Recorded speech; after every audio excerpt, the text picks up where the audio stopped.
collusion.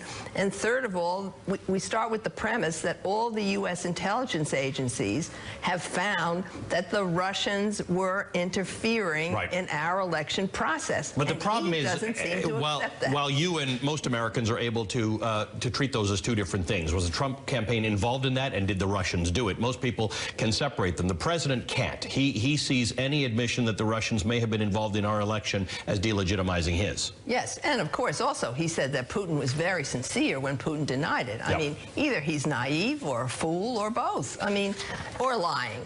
So if you were the president's lawyers, whatever he's done and whatever he's responsible for, I don't think you'd want him sitting down with Robert Mueller, because he has a tendency to go off script a lot. Yes, and we don't know about his memory. You know, people suggest that dementia is setting in. Who knows what the story is?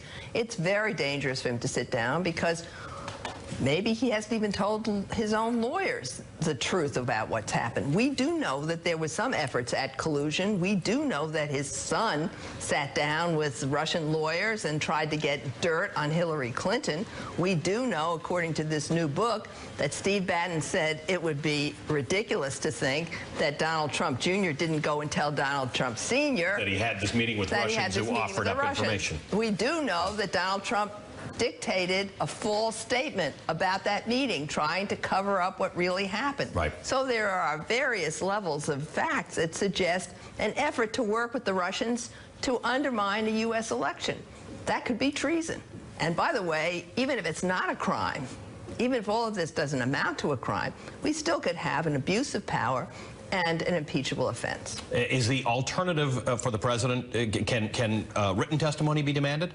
Or written answers to questions be demanded by It's the same problem. Yeah, it's the same. It's not exactly the same, but if I were a prosecutor, I'd never accept a written answer, because the lawyers will prepare the answer. You want his face-to-face statement, unrehearsed, unprepped, right there in front of you. Yes, it could be rehearsed, but he's got to remember what he was told. Interesting. Liz, thanks as always.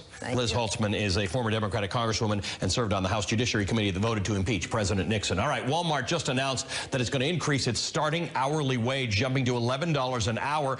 The big box store credits the Republican tax law. Walmart's also saying it's going to expand family leave benefits and give eligible employees a one-time bonus totaling as much as $1,000. But there's a catch. To be eligible for the full $1,000, employees must have worked at the company for at least 20 years. Other employees will get smaller amounts. The bonuses are expected to cost the company about $300 million. Joining me now, CNBC's Courtney Reagan. Courtney, how much of this is politics and how much of this is economics, that Walmart's got to pay people more to get them to work for them? You know, look, I think the bottom line is Walmart doesn't have to do anything. None of these companies have to do anything. And Walmart is the largest U.S. private employer, so they're the largest employer just behind the U.S. government. Perhaps it's a little bit of both. We know that Walmart did want some tax reform. They didn't want that border adjustment tax. They didn't end up getting that. But because they had come out and said, look, we need tax reform, perhaps it's their way of saying thanks for that tax reform. As a result,